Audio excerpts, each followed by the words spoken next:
আসসালামু আলাইকুম। ওয়ালাইকুম সালাম। কেমন আছো? ভালো আছি। তুমি দিন দিন শুকায় যাও কে? আপনারও কারণে। আমগো কারণে? হ্যাঁ। আচ্ছা, আমার একটা কথা খুব জানতে ইচ্ছা করে। তোমার দেখা যায় কন্টেন্ট ক্রিয়েটর লাখ লাখ টাকা ইনকাম করে অ্যাপ্লাই যাচ্ছে, তোমার এখানে লাভ কি? আপনি তো লাখ লাখ টাকা ইনকাম করেন। আমার পেজে তো মনিটেশন নাই। নাই কে? না, আমি কেমনে লাখ লাখ টাকা ইনকাম করি? তাহলে হ্যাঁ গো পেজে আছে না আছে এটা জানেন আপনি? অনেকের বড় বড় ফেসবুক পেজ আছে যে 1 মিলিয়ন আছে। ফলোয়ার বা 2 মিলিয়ন ফলোয়ার, এবার তাদের তো খালি ভিডিও। সারাদিন আমার নিয়ে বসে থাকেন। আমারও তো বড়দের পেজে 2-1টা ভিডিও আছে, 4-5টা ভিডিও আছে। তোমার সেগুলো দিয়ে লাখ এমনও টাকা। কন্টেন্ট ক্রিয়েটর আছে তোমার এনে লাখ লাখ টাকা ইনকাম করে অ্যাপ্লাই করতে, তোমার থেকে একটা ফুলও কেনারই পায় না, এমনই না আছে। কিনে। সবাই কিনে? হ্যাঁ কিনে। আচ্ছা, তুমি কি রোজা রাখো? হ্যাঁ রাহি, আমি কি আচ্ছা, আপনার মতন নাকি? আমি রোজা আছি। দেখতে দেখা যায়। আমি রোজা আছি। আজকে রোজা রাখছো? তুমি তো রোজা রেখে যে পুরা আটা উটা করো, তোমার কষ্ট লাগে না?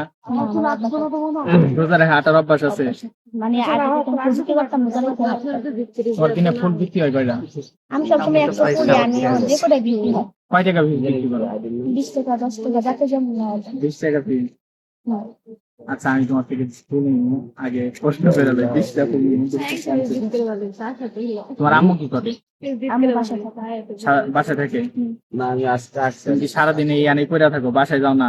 বাসায় যেতে বলবো হয় বুঝলাম না। যেখানে রোজানা থাকে ওখানে বাসায় যেতে চলে লাগছে। তাহলে বিকালে বাসায় যাও? আপনি উল্টা পাল্টা প্রশ্ন করছেন আজকে আপনি খবর